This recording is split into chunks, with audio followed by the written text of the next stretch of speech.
This is Biotronix electromagnetic shockwave. These all are the features: elbow, knee, shoulder. This is the handle. One of the good thing which I have observed from the previous model, that this have a switch in the handle only. So you press the switch, handle will start working. Instead of that paddle switch and all, you can use this handy version. When you press the start button, suppose you are selecting elbow, then you select the parameters.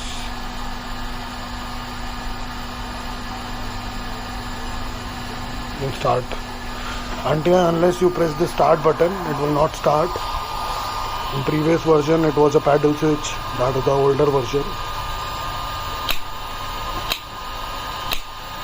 Now you can increase the frequency.